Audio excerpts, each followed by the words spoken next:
Namamu besar, dahsyat-dahsyat dalam hidupku. Haleluya. Ku bersorak Yesus dahsyat, ku bersorak Yesus kau Raja mulia. Haleluya. Namamu besar, dahsyat-dahsyat dalam hidupku. Haleluya. Ku bersorak Yesus dahsyat, ku bersorak Yesus kau Raja mulia. Ku bersorak Yesus dahsyat, ku bersorak Yesus kau Raja mulia.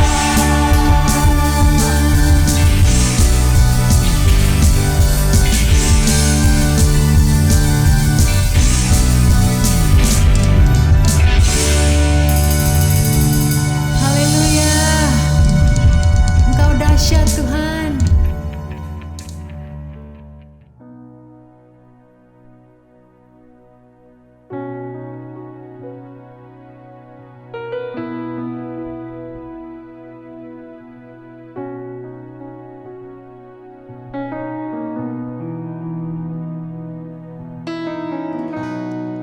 Satu yang kami tahu dan kami percaya, kalau Engkau tidak pernah meninggalkan setiap kami. Janjimu, ya dan amin. Sungguh besar setiamu, kau nyatakan bagiku. Kau Bapa yang selalu mengerti isi hatiku. Kemuliaan-Mu kau janjikan, aku tetap percaya, ku percaya janji-Mu ajaib terukir dalam kehidupanku. Ku berserah di dalam kekuatan-Mu, ku percaya.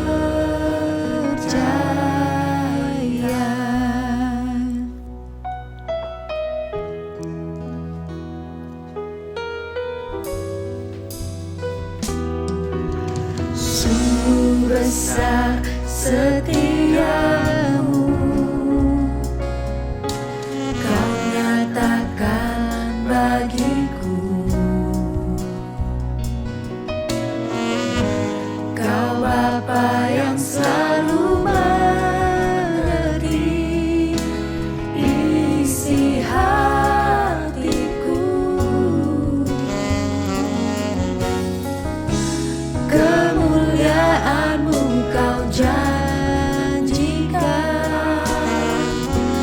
aku tetap percaya, ku percaya janji-Mu ajaib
janjimu ajaib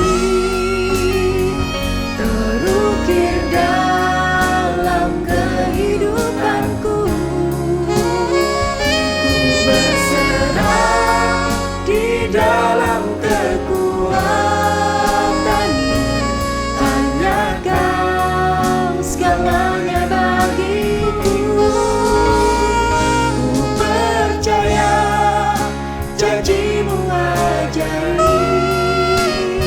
terukir dalam kehidupanku. Ku berserah di dalam kekuatanmu. Ku percaya.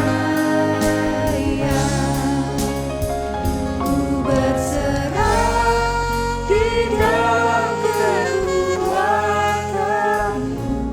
Ku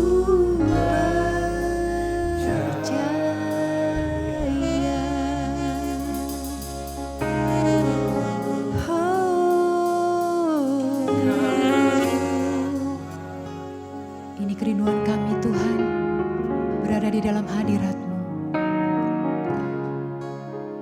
Ku percaya janji-Mu Tuhan, ya dan amin. Kau sumber kekuatan, sukacita,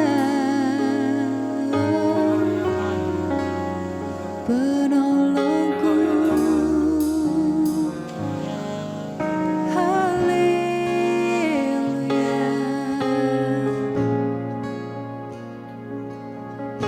haleluya.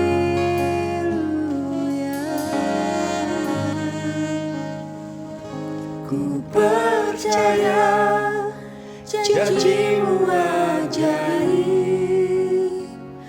terukir dalam kehidupanku. Ku berserah di dalam kekuatanmu, hanya Kau segalanya bagiku. Ku percaya janjimu ajaib terukir dalam kehidupanku. Ku berserah di dalam kekuatanmu. Ku percaya. Ku percaya.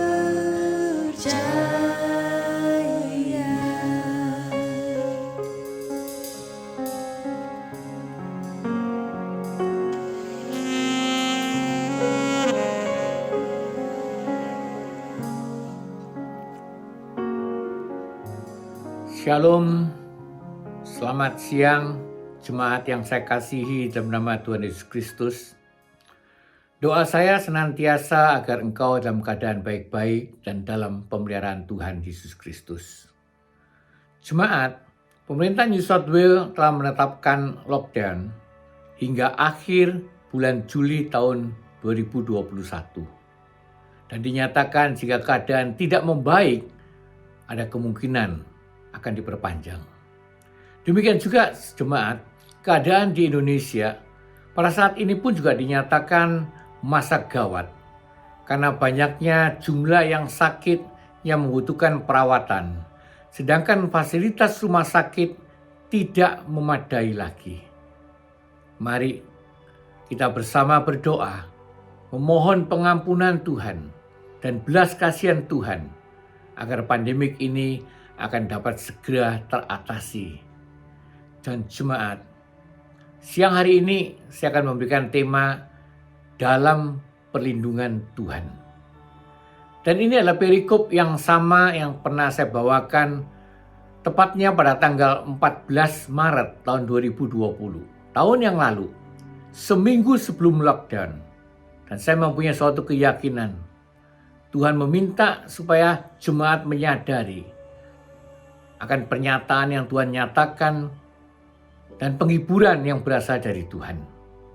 Dan kali ini Tuhan juga menggerakkan saya untuk menyatakan hal yang sama, menyampaikan perikop yang sama dengan pengertian yang mungkin bisa kita perhatikan kemudian.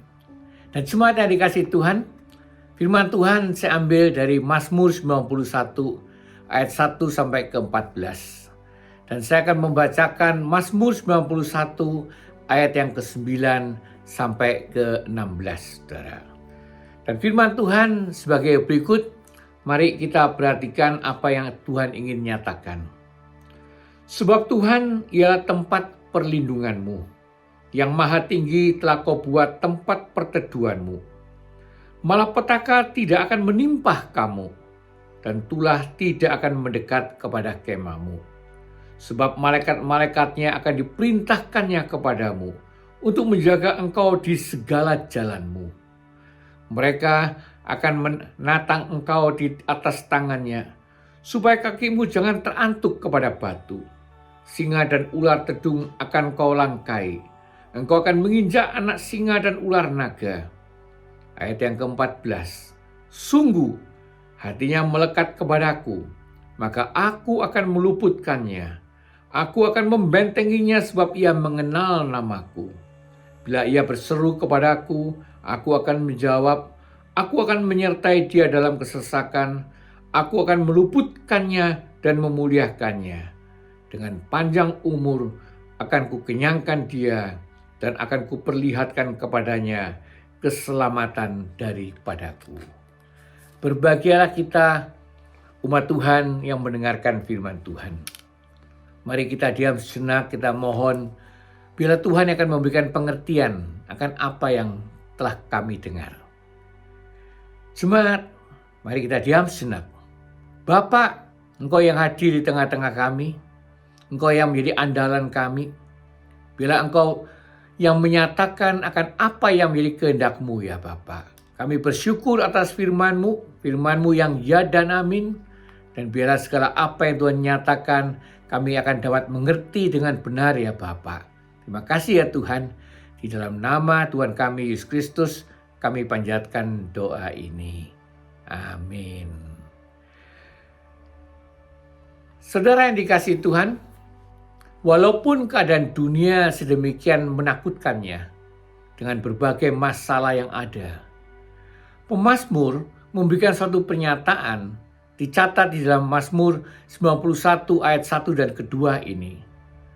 Orang yang duduk dalam lindungan yang maha tinggi dan bermalam dalam naungan yang maha kuasa akan berkata kepada Tuhan, tempat perlindunganku dan kubu pertahananku, Allahku yang ku percaya. Mari jemaat, nyatakan kepada Tuhan, Engkau adalah tempat perlindunganku, Engkau adalah pertahananku, Engkau adalah Allahku yang ku percaya. Dan jemaat, apa yang kemudian dinyatakan oleh pemazmur yang Tuhan akan lakukan di dalam kehidupan ini, saudara. Ayat yang ketiga dan keempat di dalam Mazmur 91 memberikan pernyataan sebagai berikut, saudara.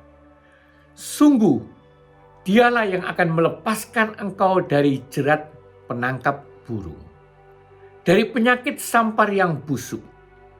Kesetiaannya adalah perisai dan pagar tembok. Saya ingin menggarisbawahi pernyataan kesetiaannya, saudara. Dan ini yang perlu kita sadari dan perlu kita imani, dan kita harus bersyukur kepada Tuhan. Bahwa Tuhan yang kita sembah itu adalah Tuhan yang setia akan janjinya. Dia adalah Tuhan yang tidak pernah ingkar janji. Dia adalah Tuhan yang senantiasa menggenapi segala apa yang dijanjikan kepada umatnya. Nulis Ibrani memberikan suatu pernyataan, ditulis dalam Ibrani 10 ayat yang ke-23. Ia yang menjanjikannya setia. Dan benar, dia adalah Tuhan yang setia. Dan jemaat, dari sebab itu kemudian pemazmur menyatakan dalam ayat yang ke-5 dan ke-6, saudara. Dikatakan, jangan engkau takut, engkau tidak usah takut. terhadap kedahsyatan malam, terhadap panah yang terbang, dan juga terhadap penyakit menular yang mengamuk. Apa yang sebenarnya yang Tuhan janjikan dalam kehidupan ini? Sesuai dengan perikop yang kita baca. Ayat yang ke-7 memberikan pernyataan sebagai berikut, saudara. Walaupun 1.000 orang rebah di sisimu dan 10.000 di sebelah kananmu, tetapi itu tidak akan menimpahmu. Kita dilepaskan, dibebaskan. Ayat yang ke-11 memberikan suatu pernyataan, malapetaka tidak akan menimpah kamu, sebab malaikat-malaikatnya akan diperintahkannya untuk menjaga engkau di segala jalanmu. Jemaat, bagaimana supaya kita dapat memperoleh janji yang Tuhan nyatakan ini? Bagaimana janji Tuhan akan dapat menjadi bagian dalam kehidupan ini, saudara? Saya ingin mengingatkan. Ternyata, saudara, di dalam Alkitab kita mengetahui bahwa janji Tuhan itu ternyata memiliki syarat. Janji Tuhan itu pada umumnya ada hal-hal yang perlu kau perhatikan, ada syarat-syarat yang harus kau lakukan, dan kalau jika engkau mentaati, maka janji itu akan menjadi bagian dalam kehidupan. Betul, kasih Tuhan tidak bersyarat. Walaupun manusia tidak mengasihi Tuhan, tetapi Tuhan tetap mengasihi manusia. Berdasarkan perikop yang kita baca ini, saudara, saya ingin membawa 3 hal yang perlu kita perhatikan pada saat ini. Poin yang pertama, saya ingin nyatakan akrab bersama dengan Tuhan. Mazmur 91 ayat yang ke-14 memberikan suatu pernyataan sebagai berikut. Sungguh hatinya melekat kepadaku, maka aku akan meluputkannya. Aku akan membentenginya, sebab ia mengenal namaku. Jemaat, ada perkataan melekat, lalu kemudian dinyatakan sebab ia mengenal namaku. Tegasnya, saudara, harus diawalin dengan pengenalan kita akan Tuhan. Kita harus mengenal Tuhan. Saya tentunya tidak akan menyatakan bagaimana caranya untuk mengenal Tuhan, karena ini sudah sering saya nyatakan. Tetapi yang jelas, saudara, kita mengetahui ada pernyataan, orang Indonesia selalu ingat akan perkataan ini, tak kenal, tak sayang. Makin kenal, makin sayang. Maka dari sebab itu, kita perlu mengenal Tuhan terlebih dahulu, supaya kita dapat melekat. Dan jemaat yang dikasihi Tuhan, melekat di dalam bahasa Ibraninya, yang kemudian kalau saya terjemahkan dalam bahasa Indonesianya, dinyatakan, karena kepadaku dia telah menetapkan cintanya. Tegasnya, saudara, manusia harus menetapkan cintanya tanpa didorong, tanpa disuruh, tanpa diperintahkan. Tetapi manusia kita ini telah menetapkan untuk mencintai Tuhan. Sehingga kemudian kita dapat bersatu di dalam nama Tuhan Yesus Kristus. Rasul Paulus mengatakan dengan tegas, kenakanlah kasih sebagai pengikat yang mempersatukan dan yang menyempurnakan. Dicatat dalam Kolose 3 ayat yang ke-14. Dan jemaat, melekat, atau dapat saya katakan, tidak dapat dipisahkan lagi.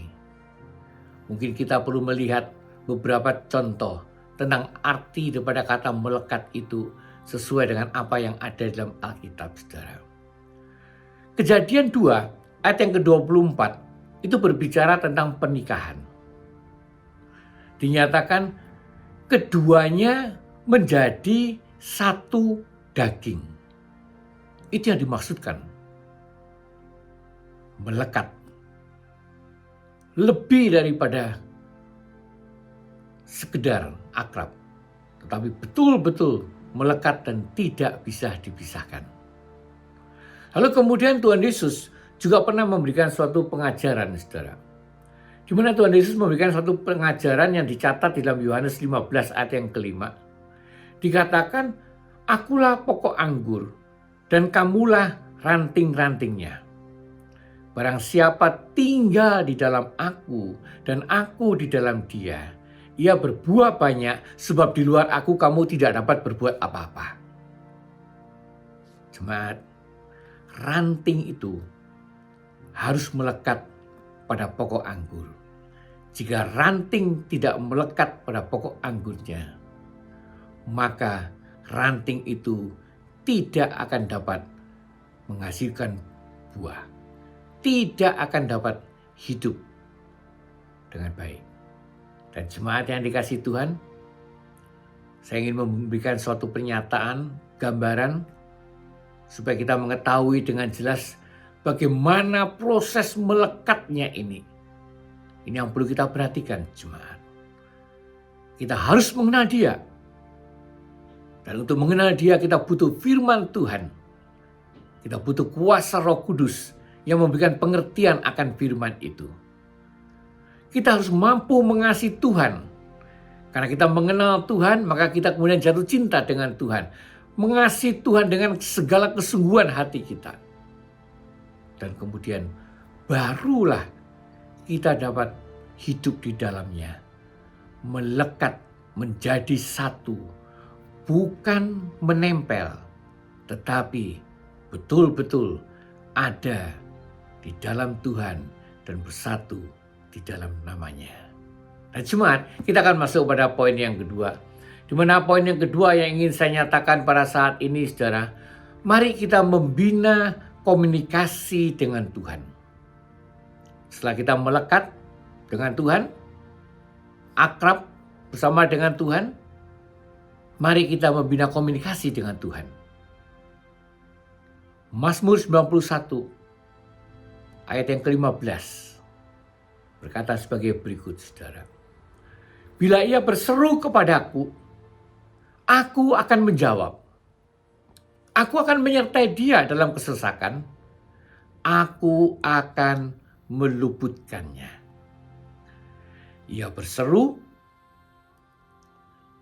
Tuhan akan menjawab. Dan ini adalah komunikasi dua arah, saudara. Ini adalah seharusnya yang terjadi di dalam kehidupan. Komunikasi dua arah. Aku berbicara, Tuhan menjawab. Aku mendengar apa yang dinyatakan oleh Tuhan.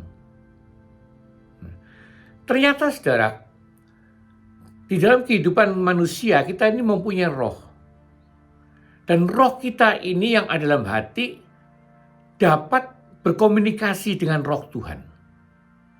Makanya kadang-kadang kita sering mendengar ada orang berkata tentang suara hati.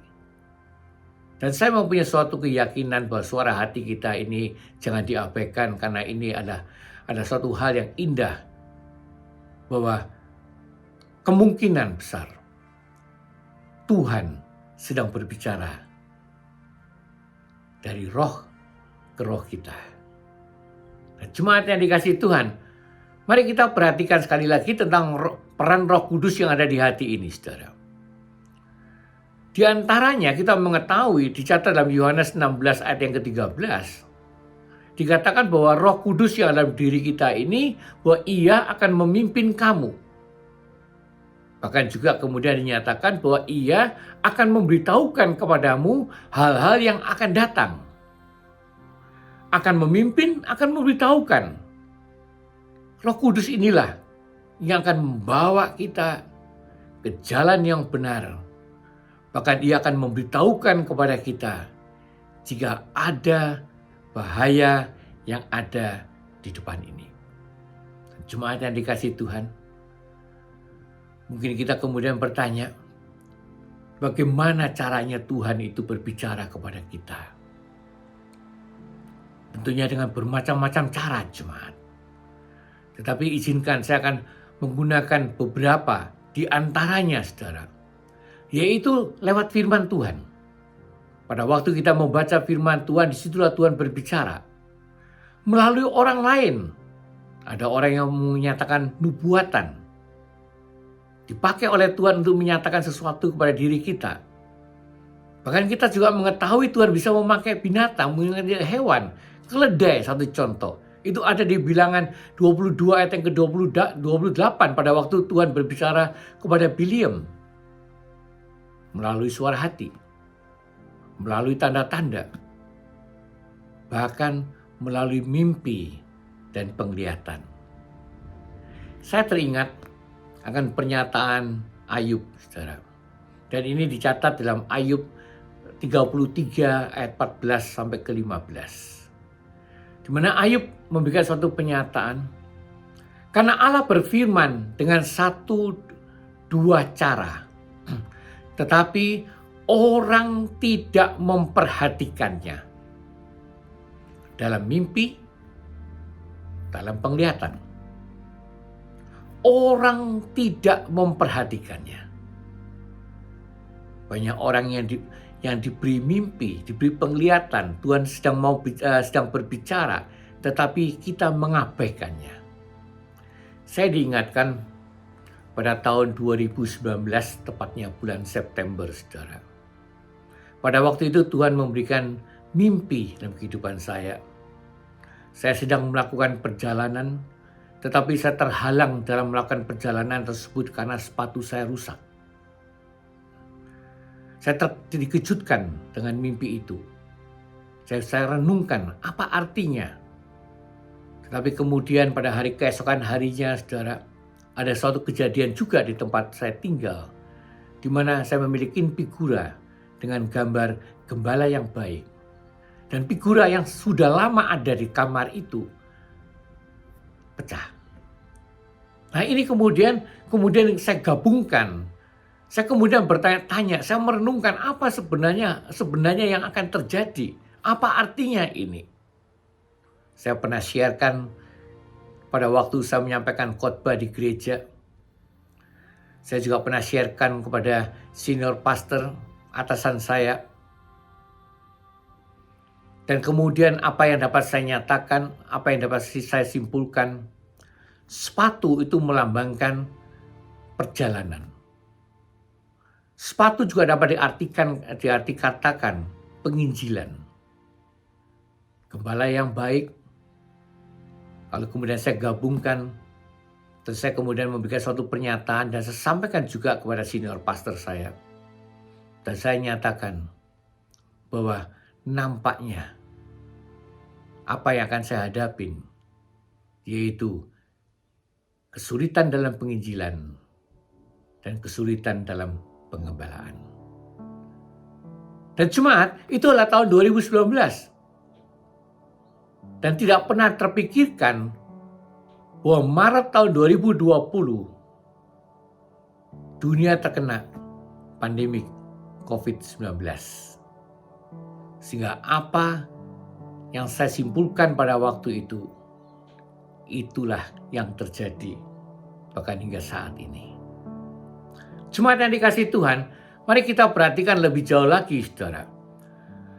Tuhan sedemikian aktifnya berbicara.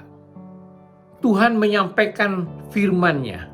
Tuhan berbicara kepada manusia dengan berbagai cara.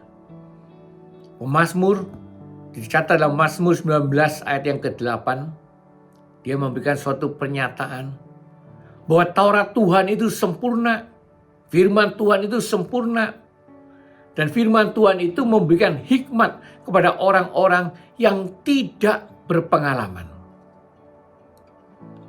Jemaat, perhatikan akan hikmat. Hikmat itu kalau dapat saya nyatakan selalu benar dan selalu tepat. Dan saya pernah memberikan suatu pernyataan, saudara. Pada umumnya, jika terjadi kecelakaan, itu disebabkan karena kita berada di tempat yang salah pada waktu yang salah. Dan bagi engkau yang mengetahui di dalam masa pandemik ini, kita mengetahui tentang berita-berita yang sering menjadi kegemaran daripada kita semua untuk mendengarkan, yaitu kita ingin mengetahui lokasi kasus COVID-19. Termasuk saya senantiasa melihat daftarnya. Karena ingin mengetahui di manakah lokasi-lokasi yang dinyatakan berbahaya tersebut yang dapat terjadi penularan. Kadang-kadang saya menemukan beberapa tempat dan kemudian saya bersyukur kepada Tuhan karena saya diingatkan rencananya, biasanya saya ada di tempat itu pada waktu itu. Tetapi entah mengapa terjadi, saya terhalang ada tempat itu sehingga saya terlepas, luput daripada bahaya. Tidak perlu kemudian mengisolasi diri sendiri, menjauhkan diri daripada orang lain selama 14 hari di rumah karena tidak berada di tempat yang dinyatakan berbahaya itu. Dan jemaat yang dikasihi Tuhan, mari kita akan masuk pada poin yang ketiga. Poin yang ketiga yaitu adalah hidup berguna untuk kemuliaan Tuhan. Dicatat di dalam Mazmur 91 ayat yang ke-16 dikatakan sebagai berikut, jemaat. Dengan panjang umur akan kukenyangkan dia dan akan kuperlihatkan kepadanya keselamatan daripadaku. Panjang umur. Saudara, saya perlu memberitahukan,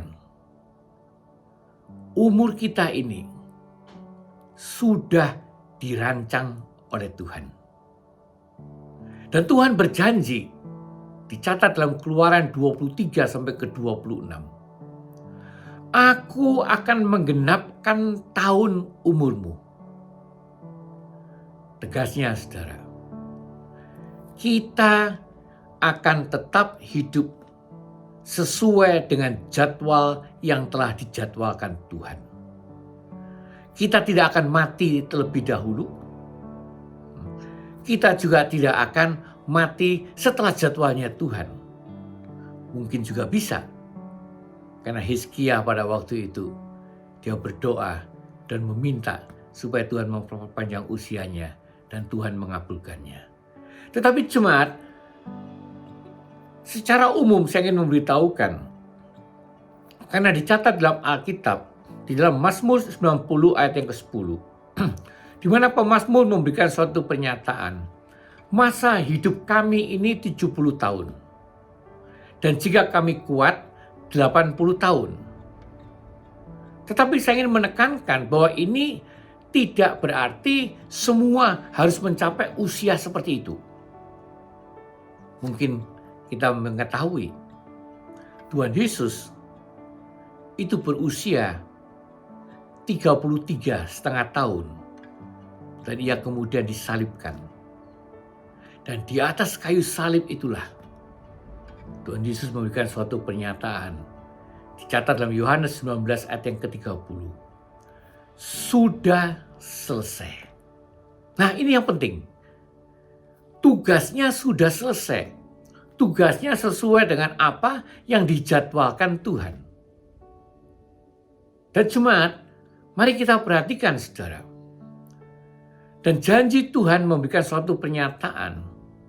Selama kita hidup itu, di dalam jadwalnya Tuhan itulah. Tuhan berkata, akan kukenyangkan dan akan kuperlihatkan keselamatan. Kita akan diberikan kepuasan jasmani. Kita juga akan diberikan kepuasan rohania. Dan jemaat, mari kita perhatikan akan kehidupan ini. Apa yang perlu kita perhatikan sebenarnya dalam kehidupan ini, jemaat? Umur panjang itu adalah kesempatan. Itu harus kau gunakan dengan sebaik-baiknya. Kita perlu menggunakan waktu itu dengan sebaik-baiknya. Rasul Paulus memberikan suatu pernyataan Dicatat dalam Filipi 1 ayat yang ke-22. Tetapi jika aku harus hidup di dunia ini, itu berarti bagiku bekerja memberi buah.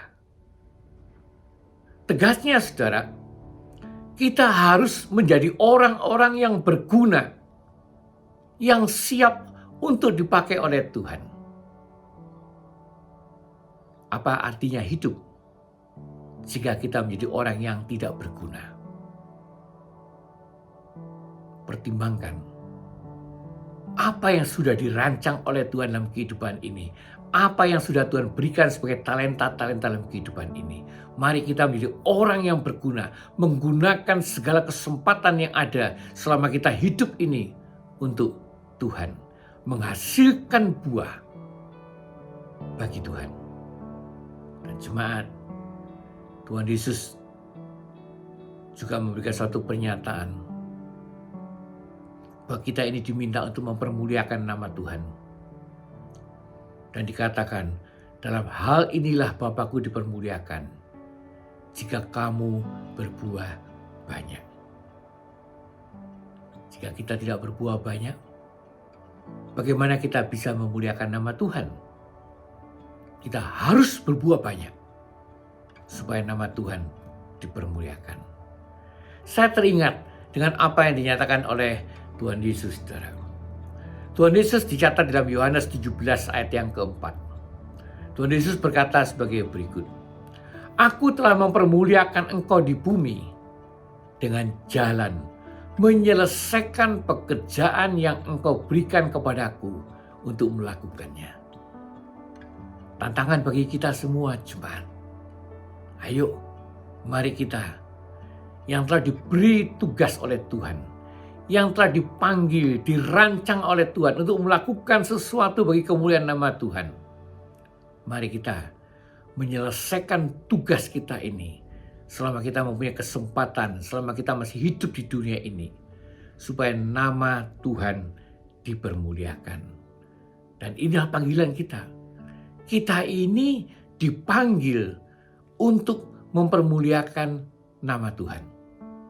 Nabi Yesaya 43 ayat yang ke-7 memberikan pernyataan, semua orang yang disebutkan dengan namaku, kuciptakan untuk kemuliaanku.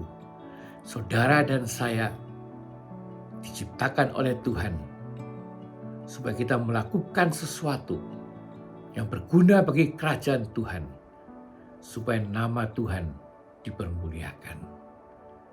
Saya ingin segera mengakhiri, jemaat. Ada 3 hal yang perlu kau perhatikan. Engkau akan dijaga oleh Tuhan, engkau akan dilindungi oleh Tuhan, engkau akan dijauhkan daripada segala mara bahaya yang ada di dunia ini. Engkau akan diperpanjang usiamu jika engkau benar-benar mau akrab bersama dengan Tuhan, melekat, membina komunikasi dengan Tuhan, mampu berbicara dengan Tuhan, roh dengan roh, sehingga kita mengerti akan apa yang menjadi kehendak Tuhan. Dan di dalam hidup ini menjadi orang yang berguna bagi kemuliaan nama Tuhan. Jemaat, mari kita diam sejenak. Kita akan berdoa. Bapa, kami bersyukur dan berterima kasih.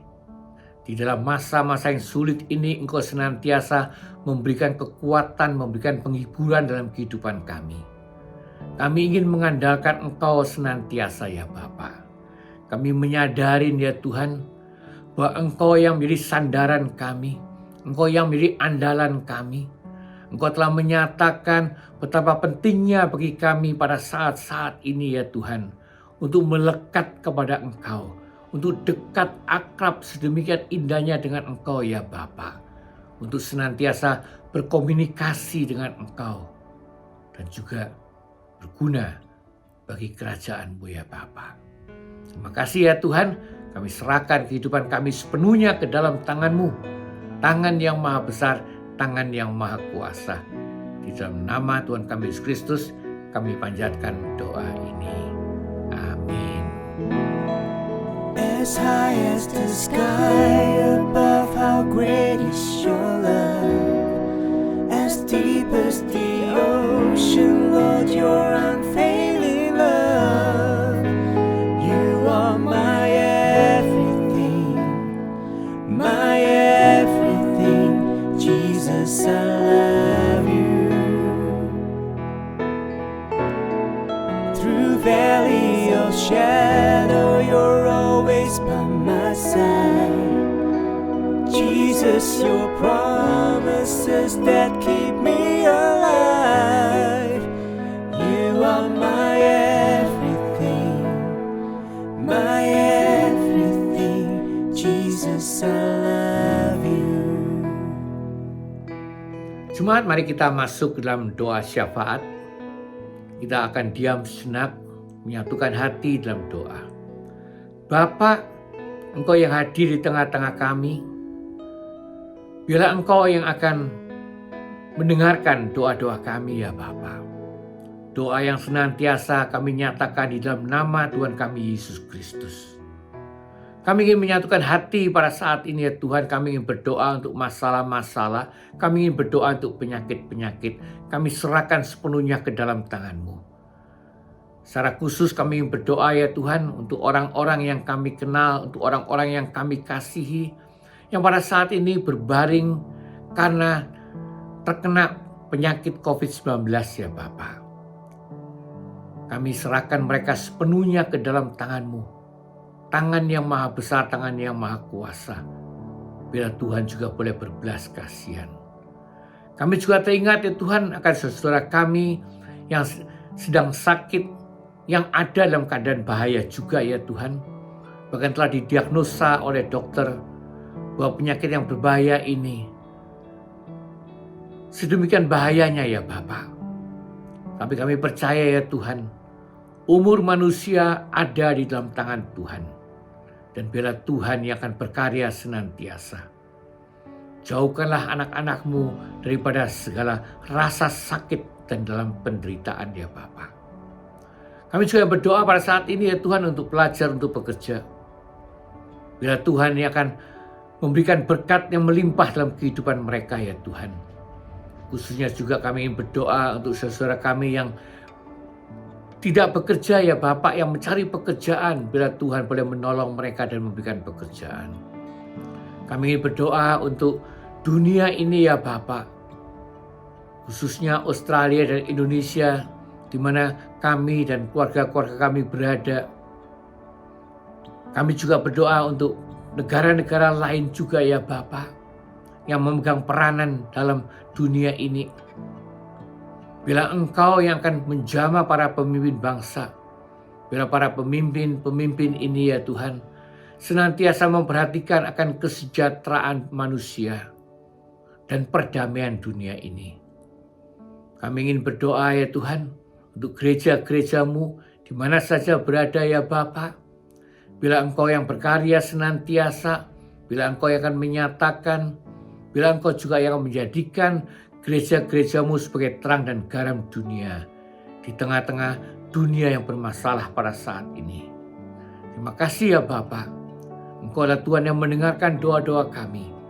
Bahkan doa yang diucapkan oleh anak-anak-Mu di mana saja mereka berada pada saat ini didengar oleh Tuhan. Karena segala doa kami panjatkan hanya di dalam nama yang maha besar, nama Tuhan kami, Yesus Kristus. Orang percaya berkata, amin. Jemaat, angkat tanganmu ke hadiratnya. Terimalah berkat dari Tuhan yang Maha Kuasa. Di dalam nama Bapa, Anak, dan Roh Kudus. Turun dan senantiasa tinggal bersama engkau. Pergilah dengan sukacita dan layanilah sesamamu dengan kasih yang berasal dari Tuhan, yaitu kasih agape, kasih yang tidak pernah menuntut balasan. Katakan, amin.